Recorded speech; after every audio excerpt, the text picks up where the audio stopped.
Ini Pak, matur suwun Mas. Maaf ya, ini ngerepotin jadinya. Pakai jatuh segala. Ya Pak, kan sudah kewajiban kita untuk saling tolong menolong. Oh iya, Bapak hendak kemana Pak? Ini mau ke ladangnya Pak Kiai Muiz. Itu di situ. Sudah dekat tuh di situ. Oh, di sana. Ke ladang Pak, mau ngapain Pak? Ini kebetulan ada pertemuan lintas sektoral. Ya di situ sambung rasa curhat-curhatan lah urusan pertanian. Oh, boleh ikut nggak Pak ini Pak? Iya Pak, saya pengen ikut Pak. Oh monggo boleh. Ah, bercanda kok Pak. Nggak apa-apa, nggak usah digawe nggak enak. Ikut aja nggak apa-apa ya. Boleh Pak. Boleh, ini terbuka untuk umum. Oh iya, Tenang saja, yuk mau ikut. Ikutin saya ya.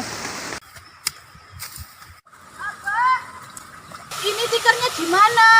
Mau digelar sekarang? Ya, digelar sekarang saja, biar nanti Mas Sohib yang bantu gelar, Bu.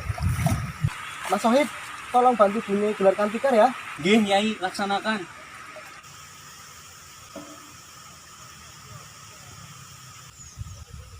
Assalamualaikum Romo Yai. Waalaikumsalam warahmatullahi wabarakatuh. Ustaz Mualim. Ahlan wa sahlan. Gimana kabar keluarga? Alhamdulillah Pak Yai, semuanya sehat. Minta doanya, mudah-mudahan semua selalu dirahmati Allah. Amin. Monggo silahkan Pinara. Nggih, Pak Yai.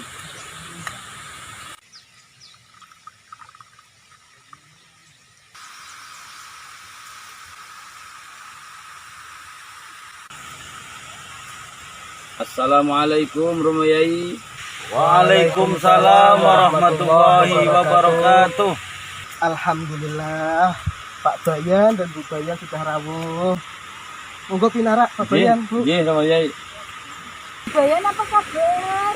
Alhamdulillah, Bu Nyai. Mohon doanya selalu. Oh iya, ini saya bawakan sekedar cemilan. Ya, kok repot-repot kok. Bosen kok bulan itu sekedar kerupuk sama pilus. Kan Bayan, kenapa Bayan? Matur nuwun, Bu Nyai.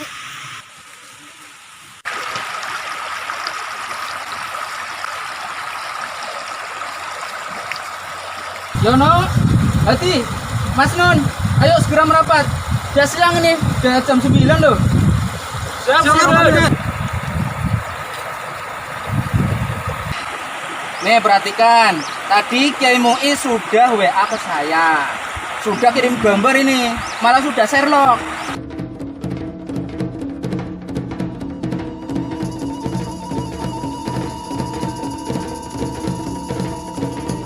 Assalamualaikum warahmatullahi wabarakatuh, Romo Kiai. Waalaikumsalam warahmatullahi wabarakatuh. Alhamdulillah, Mas Rohidin dan kawan-kawan sudah datang, sudah kami tunggu-tunggu dari tadi loh. Monggo silahkan Pinara semuanya. Iya, matur suwun. Assalamualaikum. Waalaikumsalam warahmatullahi wabarakatuh. Alhamdulillah, Pak Tarmudi sudah datang. Itu anak buah ya Pak? Oh bukan Pak Kiai, ini katanya sih lagi jalan-jalan. Kebetulan mereka mau ikut. Oh iya, perkenalkan, ini Mas Satrio. Dan ini Mas Dendro. Oh gitu. Silahkan duduk, Bu. Silahkan. Ya. Waduh, tikarnya kurang. Mas Wahib, tolong ambil tikar lagi ya. Nggih, Nyai.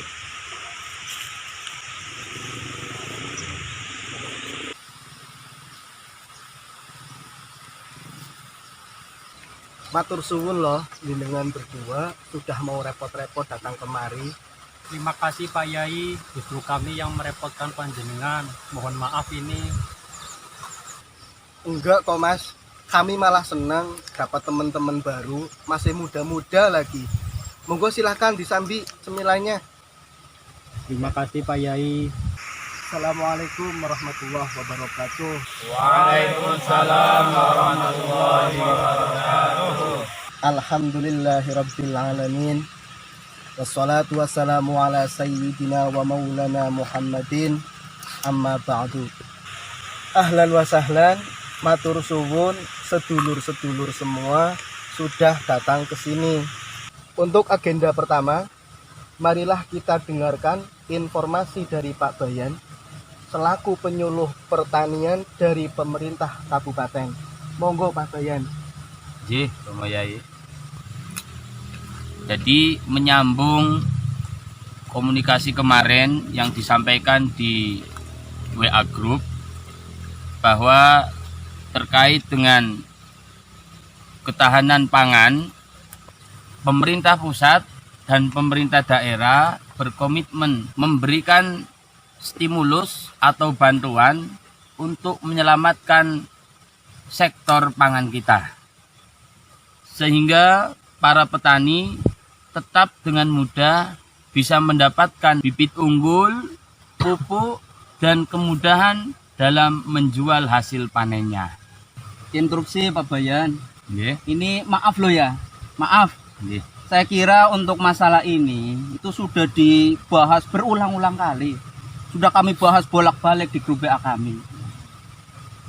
Mohon maaf Mas Rohidin, biar Pak Bayan menyelesaikan dulu. Oh, enggak apa-apa Romo Yai. Monggo dilanjutkan mawon Pak Rohidin. Oh njih, monggo Mas Rohidin.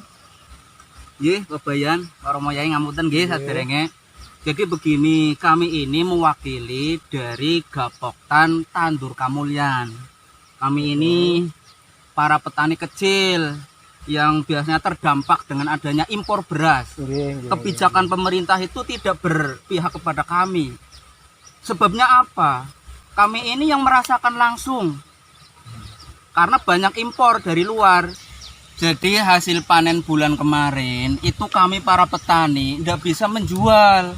Stoknya banyak karena juraganya tidak membeli dari kami. Penyebabnya apa? Ternyata juragan itu pada beli impor dari luar. Sehingga kami tidak bisa menjualnya. Betul itu Pak Bayan. Kami para petani sangat kesulitan menjual beras. Akhirnya lama-lama beras kami jadi bulukan. Sehingga harganya pun semakin turun. Harusnya pemerintah membeli beras kami, bukan malah memberi dari luar negeri. Benar sekali. Akhirnya beras kami para petani dijual dengan murah. Sehingga kami tidak punya biaya untuk mencukupi kebutuhan kami. Apalagi untuk tanam kembali. Buat beli lauk pauk aja kita masih mengandalkan bantuan BLT dari desa. Kalau situasinya seperti ini terus, kami semua para petani kecil bisa ngamuk semua. Sabar Pak, sabar. Kami kan sudah bekerja keras selama ini membantu petani. Astagfirullahaladzim. Mari kita bicarakan persoalan ini dengan kepala dingin. Betul apa yang dikatakan Ustadz Mu'alim. Kita harus bersabar, kita tahan emosi kita. Semua pasti ada solusinya. Oh iya, ini Ustadz Mu'alim. Biarkan memberi tausiah dulu. Monggo Ustadz Mu'alim. Waduh, kalau memberi tausiah saya belum pantas. Biar Romo Yai saja. Tidak apa-apa Ustadz Mu'alim. Jenengan kan penyuluh agama Islam dari kantor Kementerian Agama. Silahkan. Assalamualaikum warahmatullahi wabarakatuh. Waalaikumsalam warahmatullahi wabarakatuh. Saya hanya akan menambahi sedikit saja apa yang kita bicarakan hari ini. Bahwa kita semua memang sebaiknya bermusyawarah. Sebab dengan bermusyawarah kita akan bermufakat. Kita kadang-kadang berbeda pendapat yang penting bisa saling membangun dan menguatkan kepada hal-hal yang positif. Meskipun yang ada di sini banyak perbedaan pendapat, tapi saya yakin semua akan diberikan jalan oleh Allah menuju kesepakatan yang baik dan mudah-mudahan akan membawa kemanfaatan buat semuanya. Amin. Hanya itu saja tambahan dari saya. Wassalamualaikum warahmatullahi wabarakatuh. Waalaikumsalam warahmatullahi wabarakatuh. Sedulur-sedulur semua, dulu sesepuh kita, Mbah Ki Gede Sebayu, mengajarkan kita tentang jelma muluk rasa manunggal, yang artinya cita-cita untuk mencapai kemuliaan dan kesuksesan itu harus dibarengi dengan rasa persatuan dan kesatuan. Romo Ki Gede Sebayu sendiri merupakan simbol dari Tri Asto Noto Negoro, yang artinya 3 komponen dalam menata suatu pemerintahan yang berwibawa, yakni umaro, ulama, dan rakyat.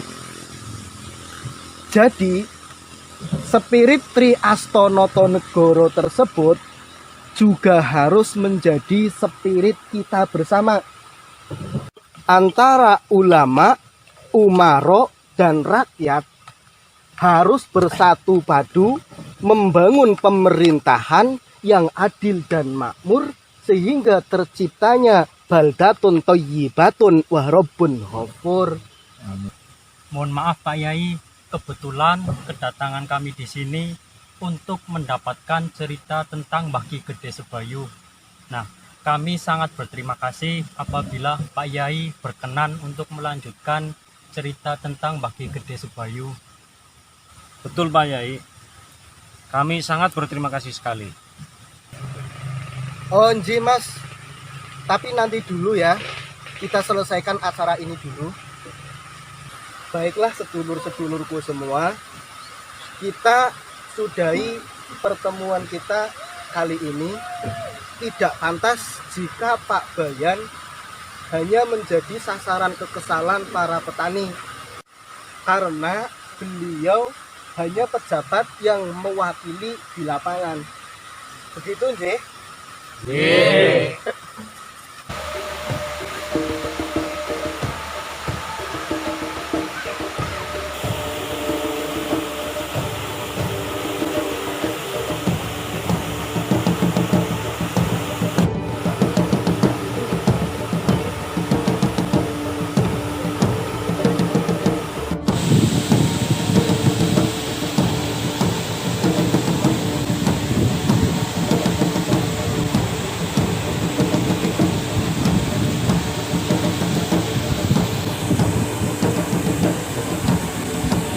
Mohon maaf Pak Yai, Nggih. bisa melanjutkan cerita tadi yang di ladang? Oh, perihal Ki Gede Sebayu ya? Nggih Pak Yai. Oh, nggih. Dahulu bendungan ini dibuat oleh Ki Gede Sebayu sebelum beliau diangkat menjadi juru demung di Telatah Tegal ini, Mas. Jadi begini ceritanya.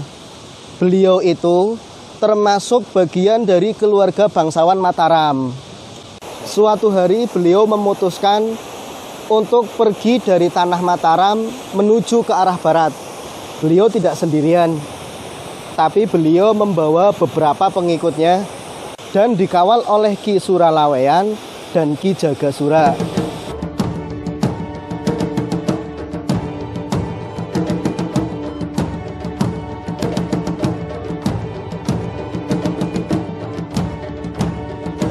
Berarti bendungan ini dibangun atas inisiatif Ki Gede Sebayu Pak Yai.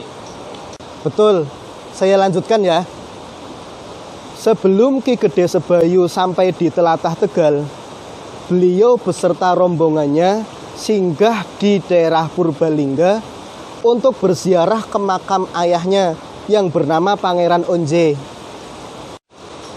Nah, kemudian setelah itu beliau melanjutkan perjalanan sampai ke tepi Sungai Gung. Ketika sampai di situ, rombongan disambut oleh para petani tambak. Lalu diantar ke rumah seorang ulama setempat di Telatah Tegal, yaitu Ki Gede Wonokusumo. Beliau disambut dengan ramah. Kemudian menceritakan perihal riwayat keluarganya yang masih keturunan Batara Katong atau Syekh Sekar Delima. Semenjak kecil Ki Gede Sebayu diasuh oleh Ki Ageng Wunut. Nah, dari Ki Ageng Wunut inilah Ki Gede Sebayu belajar tentang ajaran Islam. Lalu setelah dewasa, beliau bergabung sebagai prajurit Tamtama pada Keraton Pajang. Dari situlah beliau mendapat pendidikan keprajuritan dan ilmu kanuragan.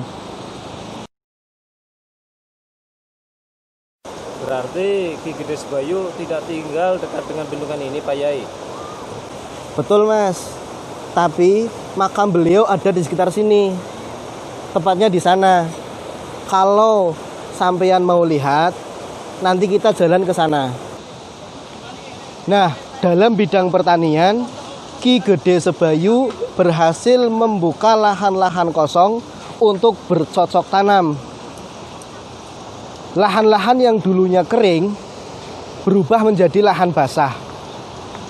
Ini berkat kerja keras beliau membangun bendungan Danawarih ini. Sejak itu, kemudian beritanya tersebar hingga terdengar oleh Panembahan Senopati di Keraton Mataram. Panembahan Senopati lalu mengutus Mantri Mancapraja untuk memberi pangkat dan kedudukan kepada Ki Gede Sebayu. Dan pada tahun 1601, Ki Gede Sebayu resmi diangkat menjadi juru demung di Telatah Tegal. Maka sejak itulah mulai berjalan sistem pemerintahan lokal di sini. Tapi konon katanya beliau juga seorang ulama, Pak Yai. Bagaimana itu ceritanya? Betul itu. Selain menjabat sebagai juru demung di Telatah Tegal, beliau juga aktif mengajarkan agama Islam. Beliau mendirikan masjid dan pesantren di Desa Kalisoka, dekat tempat tinggal beliau. Dari sini lumayan jauh. Di sana, ikutnya Kecamatan Dukuhwaru, Kabupaten Tegal. Oh, iya.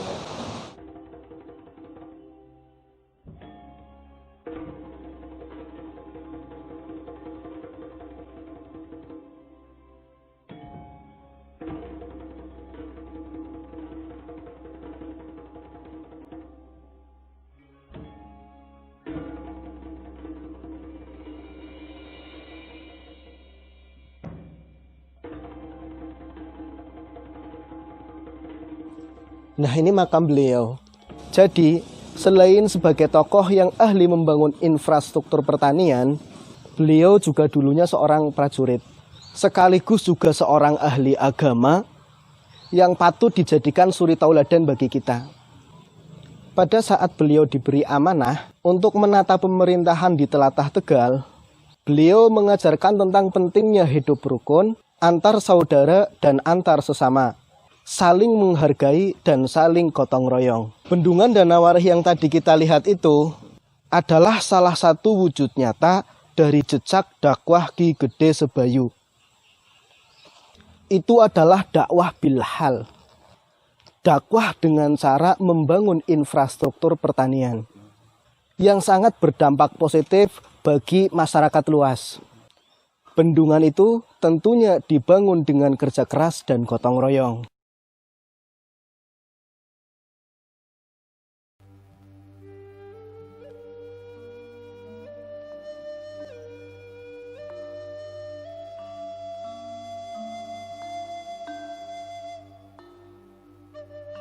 Jadi begitulah rangkaian ceritanya. Semoga Allah Azza wa Jalla senantiasa mengalirkan pahala dan keberkahan atas segala amal jariah beliau.